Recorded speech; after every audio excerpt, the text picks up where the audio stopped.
Thank you for coming to see my little speech. For the next 20 minutes, I'd like to talk to you about a company called Rocket Internet and tell you a little bit about how our company, Arvato Financial Solutions, is helping Rocket Internet with their plans to expand around Europe.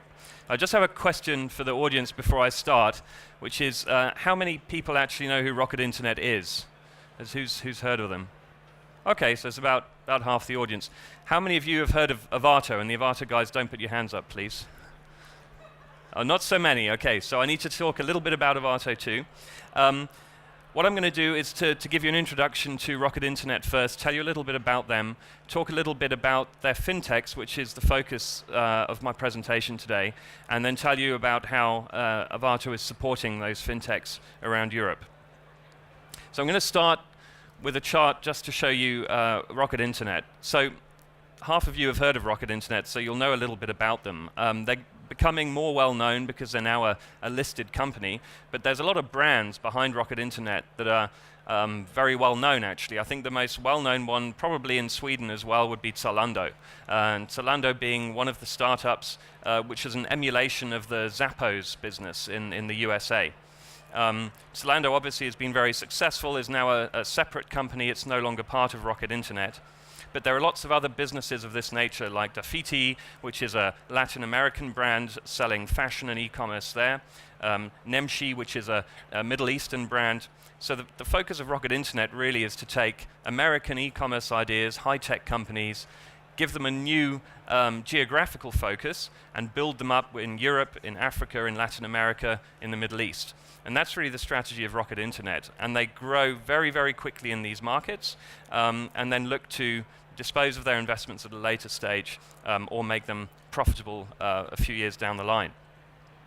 In terms of marketplaces, there's a few brands I've mentioned there. In total, however, that's not all the brands. They have around 70 companies, and they're now investing, using the money that they've raised through the IPO, to grow that number up to 200 different startup companies, and some of these are being very successful.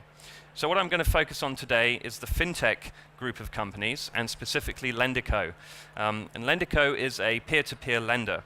So for those people who don't know what peer-to-peer lending is, I'll just quickly go through what the model is. So we have, on the one hand, borrowers who are looking to borrow money.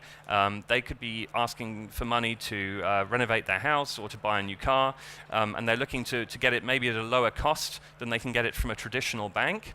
Or maybe they're trying to get it potentially because they're unable to get funding from a normal bank. So these guys apply for a project online, they say how much they want, they provide information about themselves, and Lendico vets these customers, credit checks them, and then assigns a risk category to them. And the investors, on the other hand, will then come onto the site, the individual lenders, and they'll make a decision about how much do I want to lend into these projects. And they'll see a whole list of different projects that they can invest into, and then they make a decision about which ones they want to invest in. And it's an amount between 25 euros and the full balance of the loan that's being asked for. And Lendico then essentially gathers all of the projects on the one side, gathers the investors on the other, and as soon as the full amount's achieved, it's paid out as a loan, and there's no need for a bank. So the borrower has now got a loan, can pay for his loan back in the regular number of installments, and the lenders are able to invest their money and get a better return on investment than they would do if they just put their money in a savings account. So maybe today we can get 1% for our savings at a regular bank, but with Lendico you can get anywhere between 3 and 14% as a return, depending on which risk you're willing to accept. So that's the appeal to the lenders and the appeal to the borrowers. So from Lendico's point of view, they have a number of challenges. And these are based on the fact that they want to grow really quickly. So Rocket Internet is very, very determined to push their business models into Europe and around the world quickly. So one thing that they have is a need to have secure and reliable payment processes, which is a major issue for them. How can they process payments? How can they do risk checks? They need to look at how they can work cross-border. So if we have a Swedish investor looking to invest in a loan in Spain or in Italy, how are they going to handle that? So there's a big element of international cross-border trade involved. The third challenge that they have is transparency regarding transaction costs. They need to make sure that what they're doing is transparent, is low cost, so that they can offer a lower cost to the borrower and a better return for the investor. So these are the needs that Lendico has. And on the other side at Arvato, we're obviously skilled with different traits and different service offerings that we have to be able to service these needs. So one of them is we're able to provide risk checks. So we do at Arvato around 170 million real-time credit checks every year. So we're very high volume.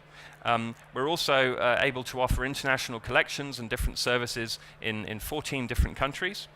And we're part of Bertelsmann, which is a large corporation in Germany, quite well known there, and have financial stability, which is something that Lendico wants to offer their investors. Your money is going to be safe if you invest it with us.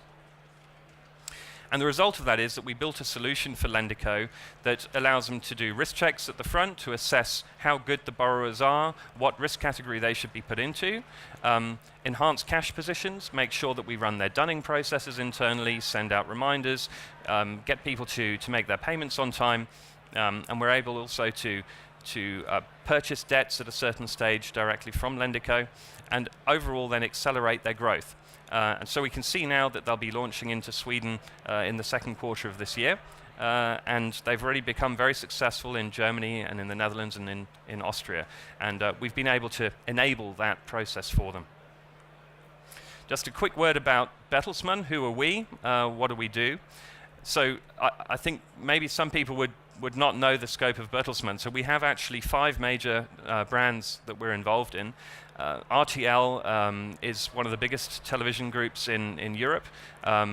We also own different productions, for example, the franchise, Indian Idol, American Idol, Swedish Idol, I learned today, also exists, which is quite new for me. We also have Penguin Random House, which owns a lot of English language books. For example, the most popular title last year was 50 Shades of Grey, now a movie production as well. We also have our magazine division, which has around 200 different magazine titles, Geo being one of them. And we're also a very big printing company, and that's actually where our business started from over 150 years ago. We founded originally as a printing company. And Arvato is focused on business process outsourcing. So the focus really today is e-commerce, and e-commerce is a big focus for Arvato. So what does Arvato do to enable e-commerce business? One of the major things that we offer is payment after delivery. So we're able to offer either a white label, non-branded solution or a branded solution, so that you can offer consumers on merchant websites the ability to pay post-delivery. Now, I think in the Nordics, I've learned this is an extremely typical way of working, but in other markets all around the world, this is not necessarily the case, and it's quite new. So this is one element that we offer. Another item is we work online, we work offline, and any line, meaning that we are omni-channel. So we're able to offer solutions that we can give merchants the ability to accept payments online, in store, and also transfer between those two different medium as well. We also cover all the major European markets, and we have leading financial service solutions in all of them. So I just brought along a map just to show you our global presence. We have around 7,000 people. It says here 6,000, but it's closer to 7,000 people now worldwide. 21 countries that we're present in. We do risk assessments, and we have around 10,000 B2B customers, different merchants all around the world using our solutions. We have a strong focus on Europe, so I'd say maybe 4,500 of our staff are based there, but we do have a very strong presence in other parts of the world as well, like, for example, offshore locations in the Philippines. We have locations in the US as well. And this is really our footprint, and this is what enables us to be such a relevant partner, especially for international merchants, such as Lendico and other Rocket Internet businesses. One other factor that we are very, very aware of is that we have to provide convenience to the consumers of our customers. So our e-commerce merchants who are our clients, it's all about providing their customers with convenience so that they're able to maximize the return that they can get from those clients. So convenience for us means, for example, that you can amend your installment payment plans at any time. Maybe if you've been sent an open invoice and then you decide afterwards you want to pay that in installments, our solutions enable the consumer to decide what amounts they want to pay when. We also have a very intuitive, simple online accounting solution, so they can log in and see either to one merchant or across different accounts what their outstandings are, so they always have everything in view. What we can also offer merchants is the ability to promote additional products through the invoices as we send them out, or the ability to send out notifications via the information that we have, and this allows channeled marketing, which is quite a valuable method of providing marketing for our merchants too. The R&R principle. So at the end of the day, it's also important if you have an outstanding invoice to be able to collect those payments and to be able to bring those amounts in. And this is really where we're talking about collection, pre-collection, dunning processes, but also debt collection at the end of the process and debt purchase. So throughout all of this chain of collecting funds, we have a philosophy of operating in the merchant's interest. So it's really important to us to think about how do we retain the customer even at a late stage of collection? How can we recuperate them and return them to the client in a way that allows them to keep spending?